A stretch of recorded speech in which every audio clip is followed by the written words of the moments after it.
Je suis toujours heureux de raconter aux gens les merveilles de Dieu à la bouchée généreuse. C'est extraordinaire. On sait que Dieu s'occupe des petits, des pauvres, c'est évident, mais on le voit à l'œuvre régulièrement à la bouchée généreuse. Alors, c'est un peu de ça que je vais vous parler, des merveilles de Dieu à la bouchée généreuse. La bouchée généreuse, c'est dans Limoilou. Limoilou, c'est le coin de la ville de Québec qui est le plus pauvre. Je rencontre beaucoup de gens qui ont de la misère à croire que Limoilou, c'est très pauvre. Hein? Très pauvre. Il y a des contrastes. Le congrès eucharistique international de Québec a eu lieu dans l'endroit le plus pauvre de la ville de Québec. J'aurais aimé que M. le cardinal le dise, mais il n'a pas voulu le dire. Hein? On est comme un petit peu gêné de dire des choses comme ça, là, tu sais, là, puis, Et là, on est face à l'amphithéâtre, un autre contraste. D'un côté de la rue, il y a l'amphithéâtre, 400 millions. De l'autre côté, il y a 500 personnes qui vont venir chercher de la nourriture aujourd'hui. Il n'y a rien qu'une rue qui nous sépare. À chaque année, lors de l'exposition provinciale, là, depuis 2 ans, est-ce que c'est volontaire de leur part? Je ne le sais pas, mais l'entrée est face à nous, de sorte que lorsque les gens qui rentrent à l'expo ne viennent pas à la bouchée généreuse. Et les gens qui viennent à la bouchée généreuse ne vont pas à l'expo. Il y a 2 groupes. L'année dernière, TVA est venu un jeudi durant l'expo, et je leur ai dit, surveillez ça, vous allez voir. Et ils ont fait un très beau reportage sur ça. Les gens arrivent, ça se sépare en 2. Les gens qui rentrent à l'expo, les gens qui rentrent à la bouchée généreuse. Parce que les personnes qui viennent chez nous, à la bouchée généreuse, ils n'ont pas les moyens d'aller à l'expo. C'est clair et net. Hein? Alors, ils regardent ça, puis ils disent tout ce qu'ils font. Pourquoi on est là? Il y a plusieurs années, j'étais curé de Stadacona et Saint-François d'Assise, et à un moment donné, j'allais voir mon évêque, qui était Monseigneur Maurice Couture, et je lui ai dit, il y a tellement de misère dans Limoilou que je n'ai pas le temps de m'en occuper. Si vous voulez, bien, je vais démissionner comme curé des 2 paroisses, mais je vais rester là à temps plein. Alors, je vais voir seulement que ça à faire, fait que je vais avoir le temps de m'en occuper. Hein? Et il a accepté ça. Donc, depuis 1997, bien, je suis à temps plein au service des personnes qui ont besoin dans Limoilou. Mais c'est l'Évangile, alors on n'est pas fermé. On n'est pas fermé. On reçoit des gens de Beauport, des gens de Charlebourg, des gens de Loretteville, des gens de Vanier, des gens de Saint-Roch, des gens de Saint-Joseph. On en reçoit même de la Rive-Sud. Nous ne posons aucune question, nous accueillons les gens tels qu'ils sont. Ça, c'est notre grand principe. On n'a pas à se casser la tête avec les gens qui viennent. Ils viennent parce qu'ils ont besoin et nous les accueillons dans leurs besoins. Et c'est pour ça que beaucoup de personnes viennent chez nous parce qu'on ne pose pas de questions. L'autre jour, je suis arrivé tard durant la journée, puis il y a une dame qui sortait, était très, très bien habillée, et elle m'a dit, c'est pas facile de venir ici, là.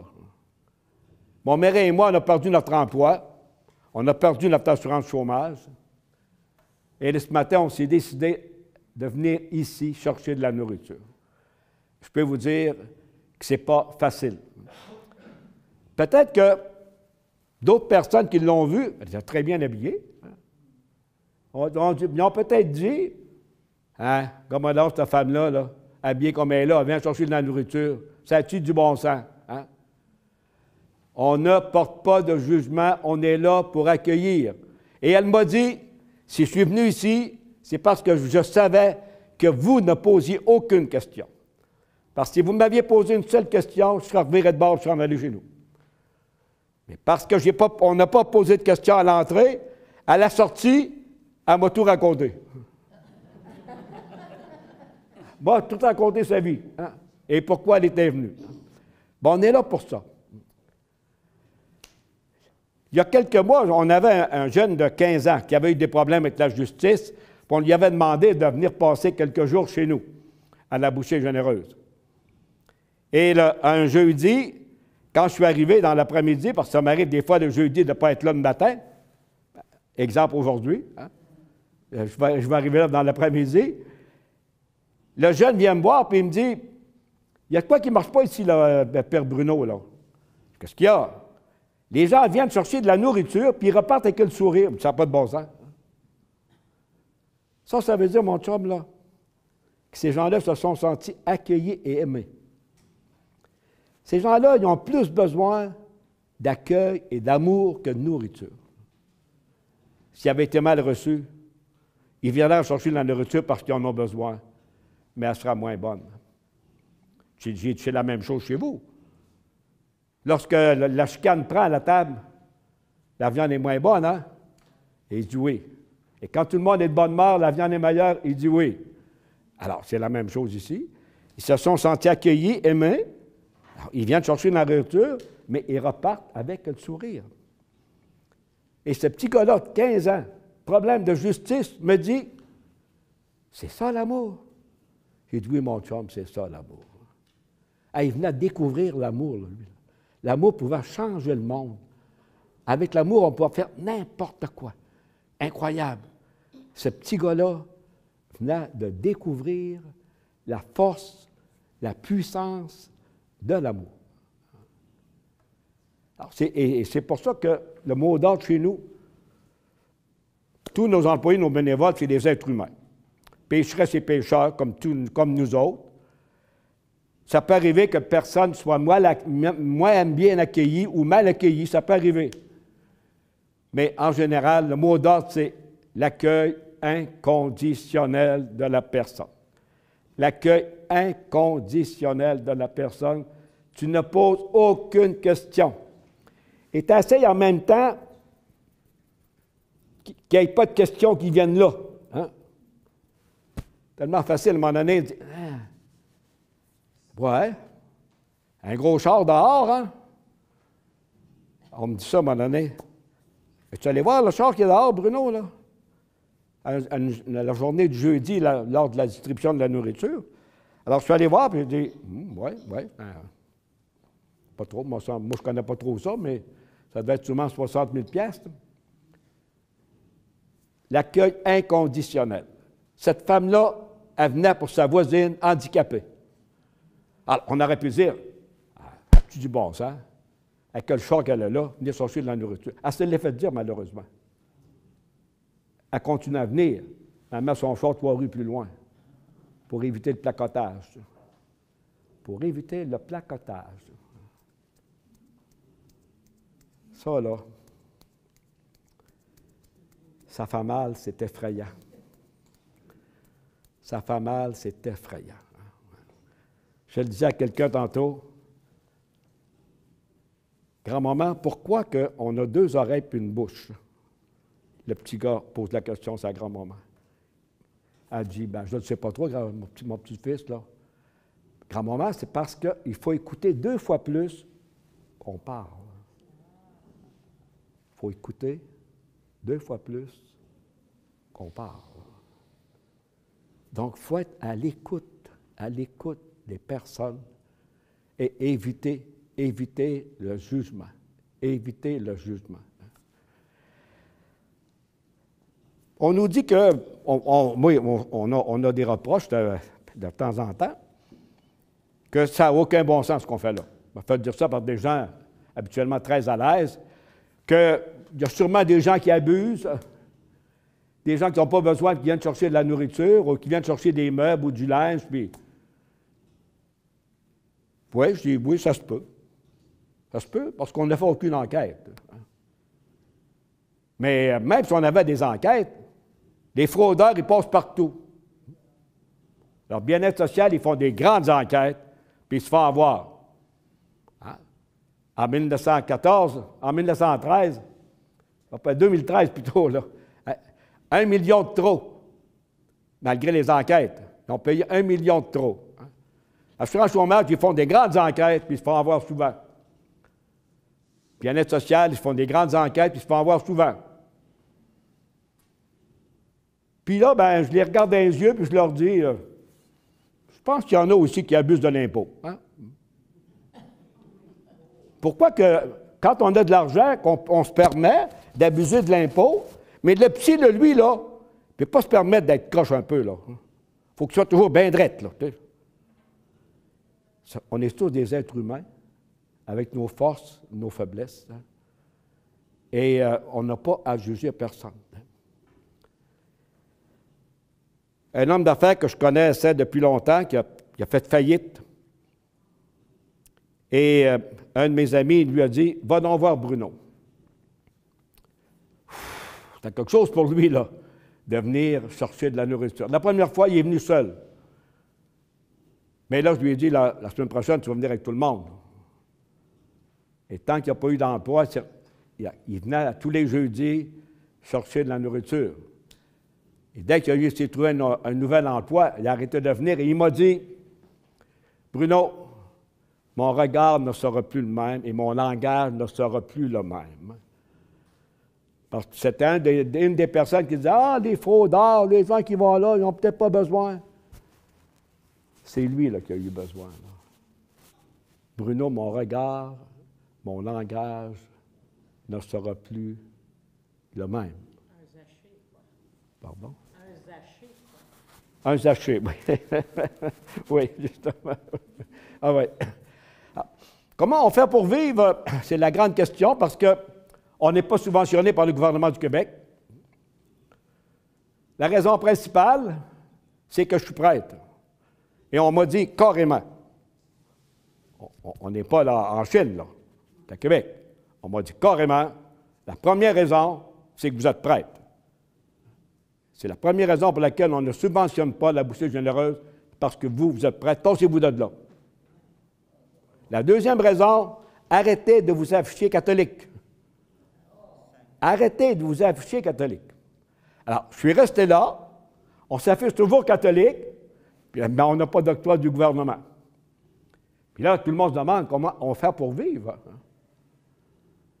Il y a un président d'une autre organisation qui disait l'autre jour à ses membres, il y a de quoi que je ne comprends pas. Nous, on est subventionnés du gouvernement, puis on est toujours à court d'argent. La bouchée généreuse, ils n'ont aucune subvention du gouvernement, puis ils arrivent. Le gars, il dit, il y a un problème à quelque part, hein? Ben oui, il y a un problème à quelque part. C'est évident. Ce qu'ils ne savent pas, ce qu'ils ne savent pas, c'est que notre grand boss, qui s'appelle Dieu, veille sur nous, veille sur les petits. C'est la seule raison pour laquelle on est toujours en place après 17 ans, même si ça a grossi énormément. La seule raison, c'est que Dieu veille sur nous. Alors, les gens qui ne voient pas ça ou qui ne comprennent pas ça, bien, ils ne comprennent pas comment on fait pour vivre. Hein. Et accueillir 15-1800 personnes par semaine, donc au-delà de 500 aujourd'hui, là, qui vont venir chercher de la nourriture. Les gens repartent avec 3-4 sacs. Là, après-midi, à 4 heures, les frigidaires, les congélateurs vont probablement être vides. Mais on va dire aux gens, tu reviens jeudi prochain. Parce qu'il va y avoir de la nourriture, puis il va y avoir de la viande, puis il va y avoir toutes sortes de choses. Et les gens reviennent. Les gens reviennent. Ben, peut-être parce qu'ils sont habitués, mais on est sûr que Dieu va remplir les coffres en cours de route. On est sûr que Dieu va remplir les coffres en cours de route. Ça vient de où, les provisions? Pardon? Les provisions viennent de où? Les provisions viennent de où? J'allais justement en parler, là. Ouais. Nous, on n'a pas le temps de faire des téléphones, on est trop occupés. Fait qu'on a confié le téléphone à une personne. C'est à Dieu. On dit à Dieu, tu as le temps, toi, là? Appelle tout le monde, là, pour leur dire, là, hey, envoie donc, fais-donc un don à la bouchée généreuse, là. Envoie donc, t'as trop de nourriture, envoie-en donc à la bouchée généreuse, là. T'as trop de légumes, l'appelle donc à la bouchée généreuse, ils vont venir le chercher, là. Ben, c'est comme ça que ça marche. C'est comme ça que ça marche. Et on a un grand défaut, je vous avertis. On a un grand défaut. Si vous nous offrez quelque chose, c'est sûr qu'on dit oui. Alors, avant de nous offrir quelque chose, pensez-y, parce qu'on va dire oui. C'est bien sûr de ça.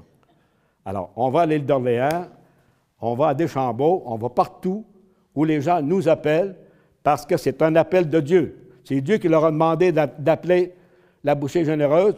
Des gens qui ne nous connaissent pas, bien, on a entendu parler de nous autres, puis ils appellent.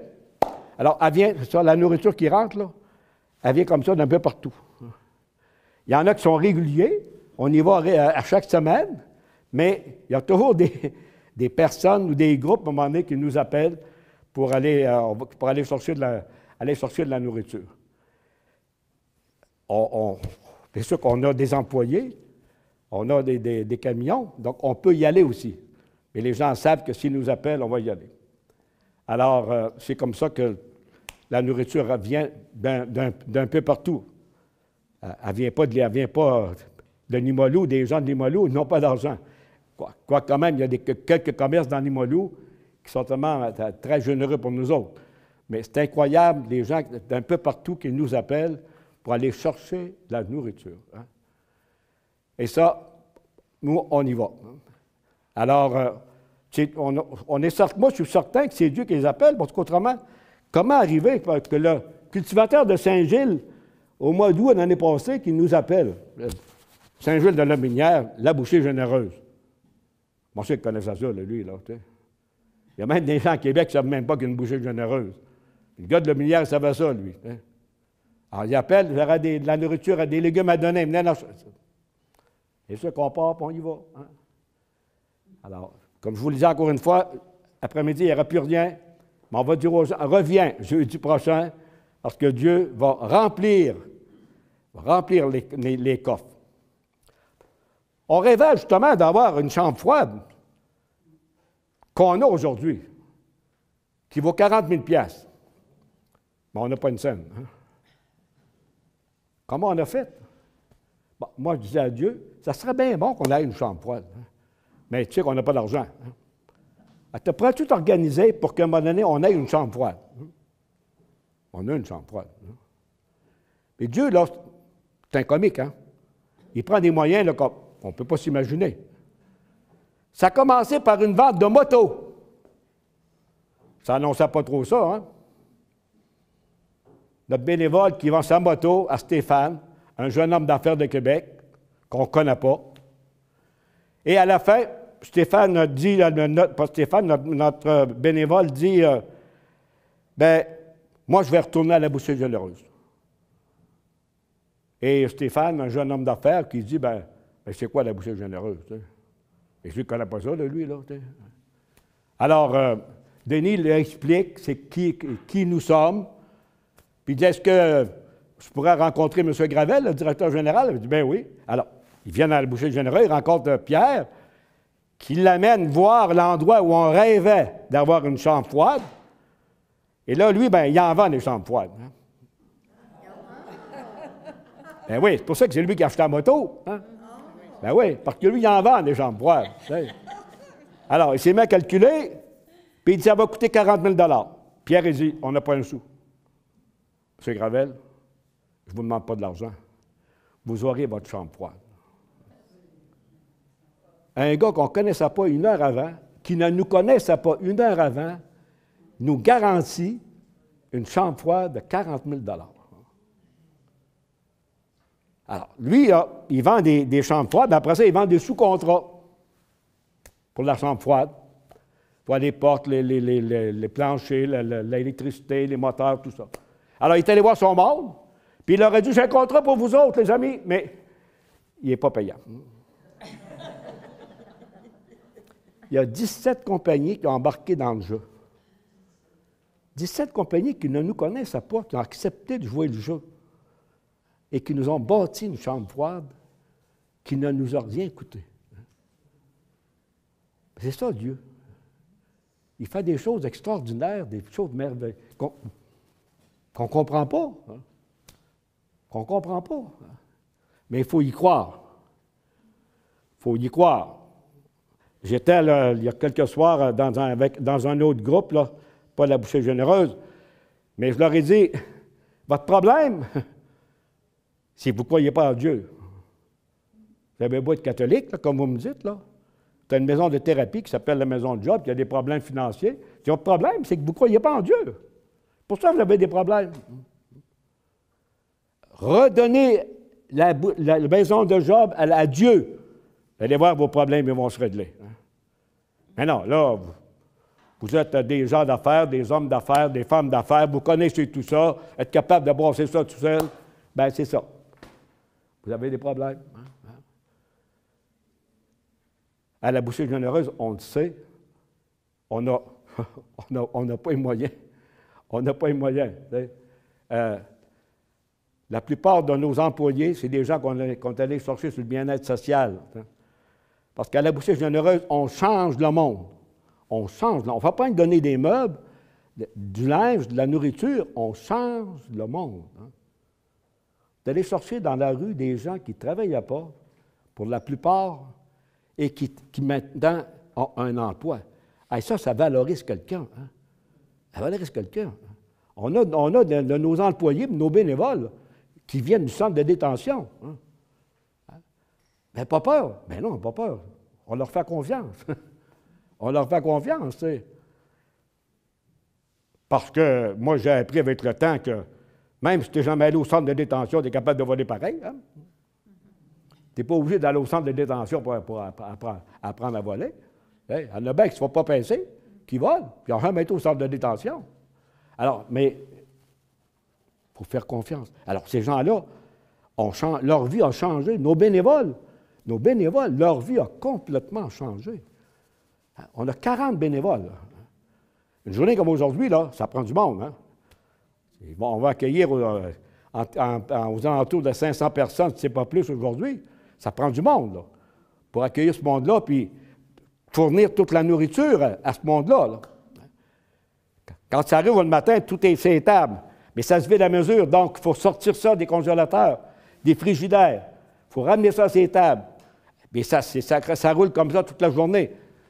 J'ai compté un jeudi, il y avait 35 bénévoles pour faire rouler la bouchée généreuse lors de la distribution de la nourriture. Hey, moi, je ne regarde pas l'heure, là, mais... ben là, oui. Pour moi, j'ai posé mon temps. Non? Alors, maintenant, je vous donne la parole. L'adresse, c'est quoi? L'adresse de la boucherie? L'adresse de la boucherie, ce qui est le plus facile à retenir, c'est face à l'amphithéâtre. C'est 145 boulevard Wilfrid-Hamel, mais rappelez-vous, face à l'amphithéâtre. Il n'y a pas grand monde à Québec qui ne savent pas qu'il y a un amphithéâtre à Québec. Il y a un nommé Régis qui en parle de temps en temps. Là, puis... Non, on ne présente pas de repas. On leur donne de la nourriture pour une semaine. C'est sûr qu'il y a certaines choses qu'on n'a pas. Là, du beurre, c'est rare qu'on a ça, du lait. Mais le reste, là, ils partent avec 3-4 sacs. Là, et tout dépend à un moment donné de la quantité, là, parce que des fois, on donne 5 morceaux de viande à chaque personne. Il n'y en a pas 500. C'est de la viande, ça, là. Il a fallu qu'il en rentre là, au cours de la semaine. Le pain, des fois, on dit, bien, prends-en à volonté. Il passe 500 personnes. Prends-en à volonté. Puis il y en a qui en prennent, hein, du pain. Hein, puis, bon. Mais au moins, le pain, c'est toujours au moins 3-4 pains chaque personne. Là. Alors, nous, on reçoit tout ça. Tout nous est donné, bien sûr. Et on met ça sur les tables, puis là, bien, les gens passent, puis ils repartent avec le sourire. C'est que le petit gars ne comprenait pas trop. Hein. Comment ça se fait qu'ils repartent avec le sourire? Hein? Ah oui. Mais c'est ouvert tous les jours? Pardon? Est-ce que c'est ouvert tous les jours? Nous sommes ouverts du lundi au vendredi, de 9h à 4h, mais la nourriture, c'est le jeudi. Les autres jours, c'est, comme Carmen l'a dit, c'est pour les meubles, le linge. Alors, il y a des familles qui habillent leurs enfants continuellement chez nous. Hein? Il y a une couple d'années, le directeur de l'école voulait avoir un gilet uniforme pour tous les enfants.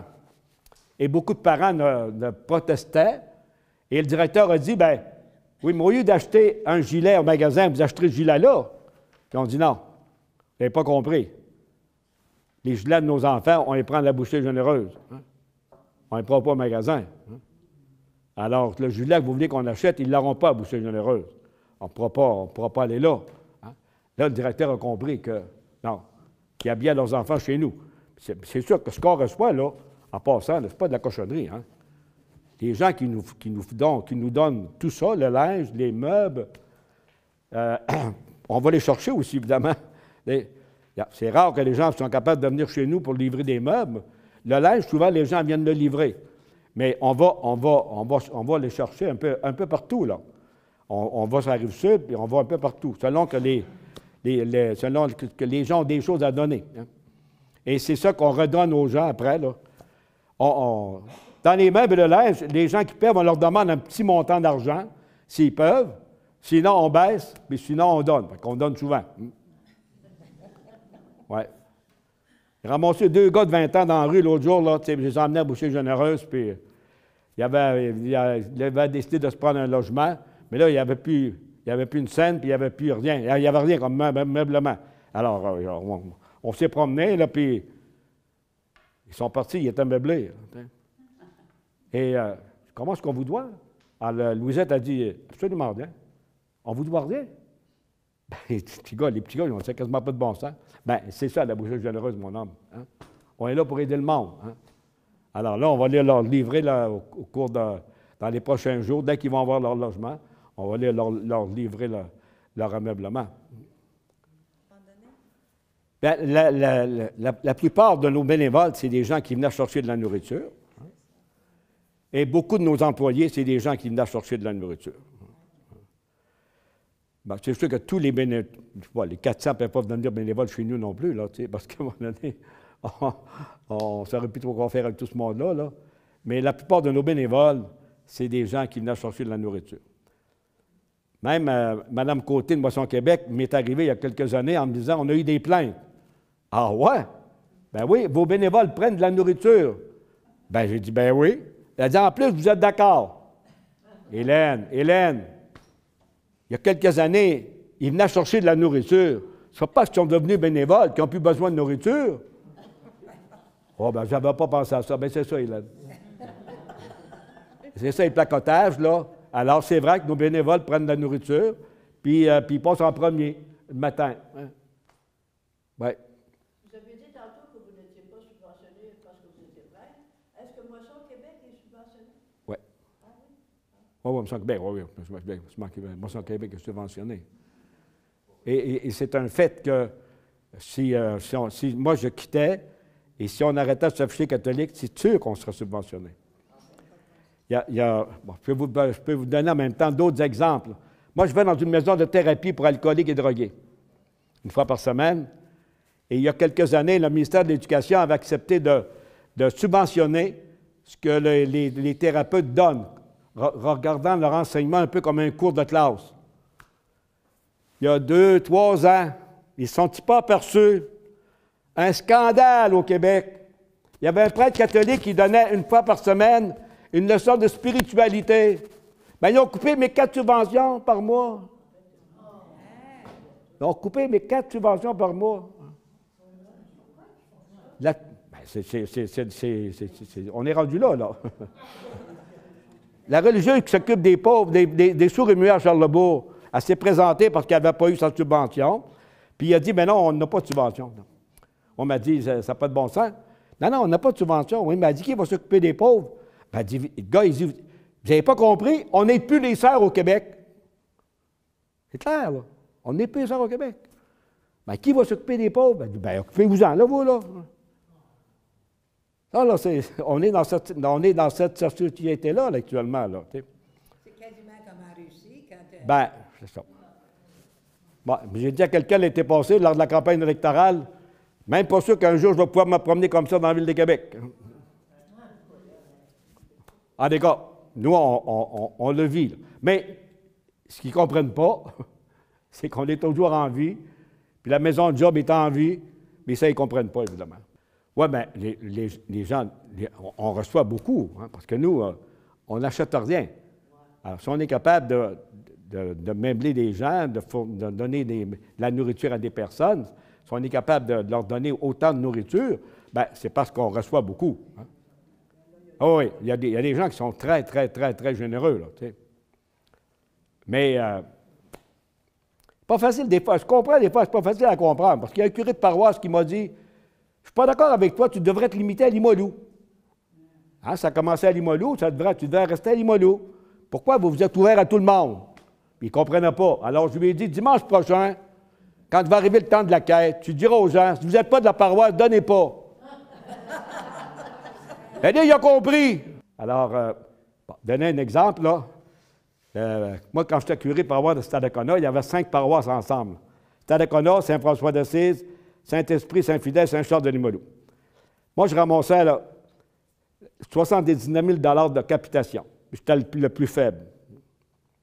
Et l'an dernier, les 5 paroisses ont ramassé 29 000 de capitation. Vous avez une idée, là, du changement de monde qui est là, là? Hein? Alors, c'est ce qui fait que nous, ben, si les gens donnent moins en capitation, ben, ils viennent plus chez nous. C'est évident. Hein? Mais la force de la bouchée généreuse actuellement pour ces gens-là, c'est qu'on est là. Parce que ces gens-là, souvent, ils se sentent seuls, abandonnés. Maintenant, ils savent qu'on est là. Ils peuvent venir nous voir pour n'importe quoi. Pour n'importe quoi, là. On a parlé tout à l'heure de certains services qui sont offerts gratuitement, service de lunettes, service d'avocat. Ça, c'est à tous les jeudis, là. Et alors, ces gens-là, ils peuvent venir chez nous, ça ne coûte rien. Hein? On essaye de répondre à des besoins comme ça, là. Mais la force, c'est qu'on est là. Donc, s'ils sont mal pris, ils savent qu'ils peuvent venir nous voir. Peut-être qu'on ne sera pas capable de répondre à leurs demandes, mais on va les référer ailleurs. Tu sais, le gardien du parc qui dit à une femme, tu devrais aller voir le père Bruno. Alors, Marie, elle dit, c'est le gardien du parc quartier Brébeuf, dans Limoilou, qui m'a demandé de nous voir. Là, je lui ai dit, gardien du parc quartier Brébeuf qui a demandé à une femme de venir me voir, je ne comprenais pas trop. Hein? Elle dit, moi, je suis tanné de me faire battre. Ben, moi, matin, après le départ des enfants de l'école, j'ai accroché les 2 manteaux, puis je suis parti. Ça faisait 3 jours qu'elle était dans le parc, quartier Brébeuf. Elle mettait ses 2 manteaux, puis elle s'accotait la tête pour dormir. Elle n'avait pas mangé On était au mois de novembre. Là. Elle n'avait pas mangé depuis 3 jours. Et moi, le gardien du parc, il a dit, ben, va donc voir le père Bruno. Hein? Alors, elle me raconte ça, puis tout ce qu'elle me demande, ces gens-là ne sont pas difficiles. Là. Tout ce qu'elle m'a demandé, auriez-vous une tente plus grande? Hein? Puis, auriez-vous aussi des manteaux plus chauds? Hein?